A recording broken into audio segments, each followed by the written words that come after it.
Clarisse est un système de contrôle et de gestion simplifié de tous les équipements de sécurité, d'agrément et de confort de la maison. Pour utiliser Clarisse, il suffit simplement de suivre intuitivement les menus proposés à l'écran. L'utilisation de la tablette PC peut aussi s'effectuer tactilement. Voici la page d'accueil du système domotique Clarisse. Démarrons le scénario en ouvrant le synoptique de l'alarme. Nous constatons que la centrale d'alarme est hors service. Tous les points de détection sont gris. Effectuons une mise en service totale de l'alarme en cliquant sur le bouton rouge. Tous les radars passent en bleu. L'alarme générale est activée. Effectuons à présent une mise hors service en cliquant sur le bouton vert. Une demande de mot de passe apparaît. Cette opération peut être exécutée par la lecture de votre empreinte digitale. Le choix du secteur à mettre hors service vous est proposé. Une fois les zones hors service, les points d'alarme repassent en gris. Effectuons à présent une mise en service par secteur en cliquant sur le bouton bleu et choisissons une zone.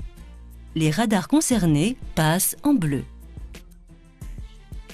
Simulons à présent une effraction. La caméra associée au point de détection apparaît aussitôt à l'écran ainsi que sur les télés et plasmas et le radar qui a déclenché devient rouge clignotant. Nous verrons plus loin comment relire les enregistrements.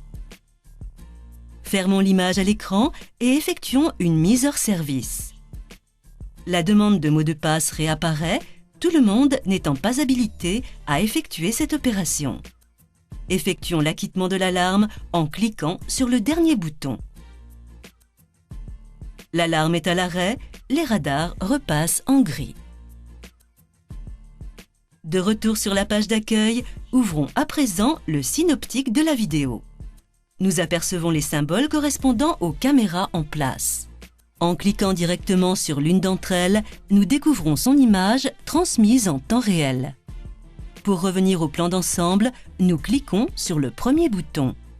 Nous choisissons de visualiser une autre caméra. Le passage d'une caméra à l'autre peut aussi s'effectuer directement d'image en image. Si nous étions sur des images de caméra fixe, ce dernier bouton nous fait découvrir l'image d'un dôme. Nous choisissons le mode d'utilisation et activerons les boutons de déplacement ou de zoom à volonté.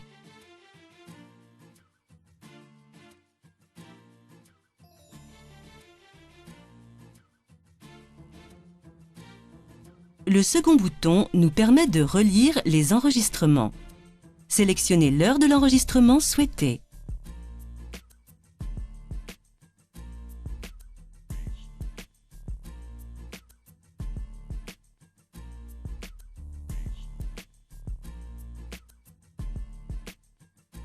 Le troisième bouton nous permet d'accéder à l'interface web pour obtenir plus de fonctionnalités. De nouveau sur la page d'accueil, découvrons le synoptique des éclairages. Les symboles de couleur jaune représentent les éclairages allumés. Cliquons sur l'un d'eux. Il passe en gris et la lumière s'éteint. Cliquons à nouveau pour le rallumer.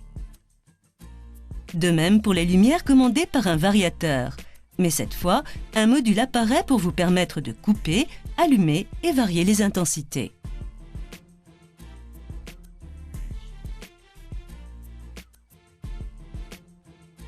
Quittons ce synoptique en ouvrant directement celui des télé hi-fi. Nous pouvons allumer l'écran, choisir une chaîne, varier les volumes, passer de chaîne en chaîne, couper le son, le remettre, changer de mode, couper l'écran. Revenons à l'écran d'accueil si tel est notre choix, sinon l'écran de veille le remettra de lui-même.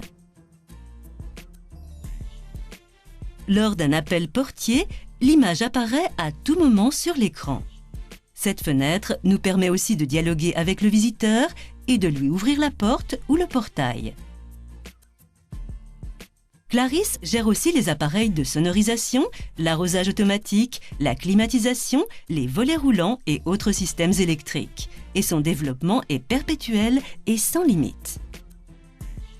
L'utilisation de Clarisse s'effectue sur cette tablette PC, mais aussi de par votre portable ou mini-PC, tel Okio 2 ou Origami.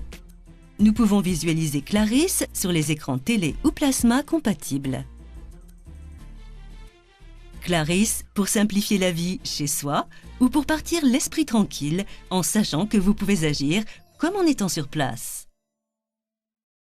Notre showroom est à votre disposition pour une démonstration sur site.